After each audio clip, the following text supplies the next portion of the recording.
Hi, I'm Azzy Mendel and I write Modern Arcana on Dorian.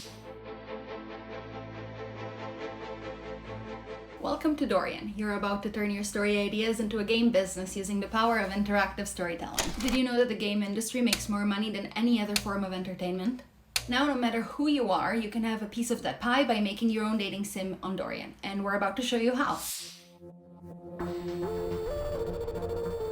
If you love writing, you've probably seen something that looks kind of like this. But on Dorian, your stories come to life looking more like this. Your game will engage your audience using character design, poses, expressions, and dialogue. That means your game should look more like a screenplay than a book. Let's take an example. You're probably familiar with this scene from the Barbie movie. What are you doing here? I'm coming with you. No, please get out. I can't. I made a double bet with Ken, and you can't make me look uncool in front of Ken. Ken's not cool! He is to me.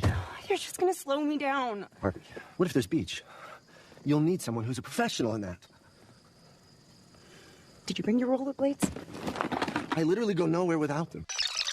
You can't make me look uncool in front of... But what if instead of Barbie saying Ken's not cool, you as the player got to decide how she responds? You might see that Ken is insecure and want to comfort him. Or maybe you'd poke fun at how much Ken loves Ken. Actually, leave us a comment and let us know how you would make Barbie respond to this. You can check out our written guide to see examples of how we turned prose into scenes that can engage and appeal to the Dorian fans. And you might even recognize some scenes from your favorite romance novels. Remember, this is visual storytelling. You'll have lots of assets helping you tell your story. This means that you don't have to linger on narration, describe things at length, or say things like, he said, she said. Okay, so you know you want to make a game, but what will this game be about? Let's look at 3 imaginary concepts and try to guess which one you think would work better. The first concept focuses on the rivalry between 2 royal houses in a fantasy setting. You get to know their world, their customs, their history, and the dynamics between the members of the 2 families. The second concept, always in a fantasy setting, focuses on the romance between 2 members of a royal family, how the war going on around them impacts their relationship, and how their love is shaped through time. The third concept, always in a fantasy setting, focuses on a main character who gets sent to be a spy in the palace of a rival house, where in order to obtain information, they need to seduce either one of the palace guards, the king, or the queen. And all the while, they cannot be found out and must maintain their identity a secret. If you guessed number 3, you are in fact correct. This concept creates a problem that can only be resolved by romancing the love interests and makes the main character the key of the action and the reason why the story continues forward. While the first concept is very interesting and elaborate, the lack of romance is preventing the players to get engaged very early on. On the other hand, concept 2 puts a lot of the focus on the relationship but lacks the story and the structure to really make the player feel like they are part of the action. But if the story you have in mind seems closer to number 1 or number 2, don't worry, because there are some very small changes you can make to your structure to make it more appealing as a game. And don't forget that the advice that the Dorian team offers to creators is always based on data of existing players, and you're always welcome to experiment with new ideas and new concepts. Okay, now you have your concept, it's time to write your opening. The beginning of your game is your pitch to the player. It's a moment where you tell them why they should continue playing. You need to show them something amazing that would grab their attention and keep them engaged. Let's look at some examples of great openings that are already on Dorian. In Sharkbait by Rose Magpie, I immediately know that I have been chosen to be a human sacrifice. Now I am face to face with a shark god and need to choose how to respond. In Love Olympus by Kelly Storm and Piano Belt, I immediately am introduced to the love interest and understand that this game is going to get steamy. And immediately after that, I am thrown into a high-tension situation.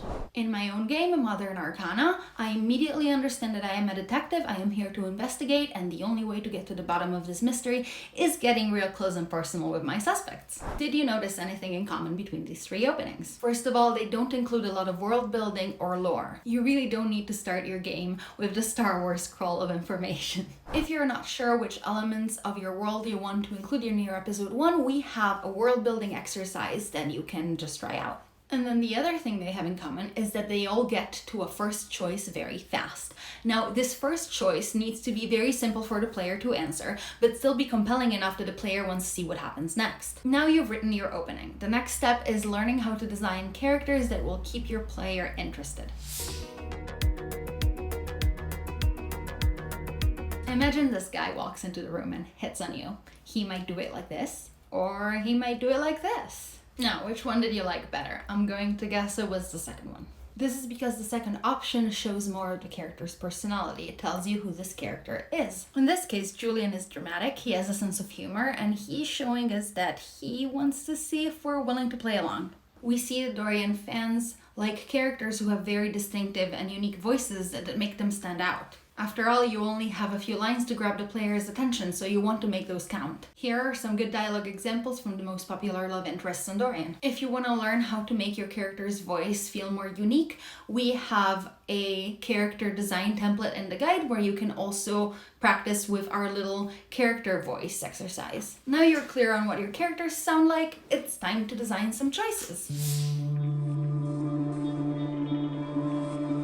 The best thing about interactive storytelling is that it gives the player infinite chances of customization. Each player gets to choose what they value in a love interest, which love interest they fall in love with, how they react to things happening in the story. This makes the world of Dorian feel very unique and tailored to each player's preferences. This concept is called player agency. Player agency is what makes the player feel like this is their story. They decide what happens. This makes them more likely to keep playing, but also more likely to support your game with hearts. Now, how do you design a choice with player agency in mind? First of all, make sure your choices are frequent enough. Imagine choices in your game like playing a game of catch with somebody. If you hoard the ball and don't throw it back to the other player often enough, they will probably get sick of it and stop playing. The next tip is look at your writing. Every time main character says something or does something, ask yourself, could this be a choice? Let your players choose what their character does, and emphasize what-if scenarios that allow players to then explore fantasy roleplay situations. Try to avoid things happening to your player without really giving them an opportunity to influence what's happening. Yes, of course, your character can be selected to be a human sacrifice to shark gods at the beginning of the game, but at the end of the day, they need to have a choice to decide how they react to the situation. Now you know how to write a choice, you'll want to know how to write premium choices that will allow your readers to support you financially using hearts. For this, you can watch the next video. But for now, you should have the basic skills on how to create your first dating sim on Dorian. Don't worry, there will be more videos going more in depth into other questions you might have, such as how to create a relationship system, how to read and interpret your data on the engine, and how to make money. But first, let's see how well you learned.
We can't wait to play your game on Dorian, and if you would like to meet other creators and potential future collaborators, don't forget to join our community on Discord.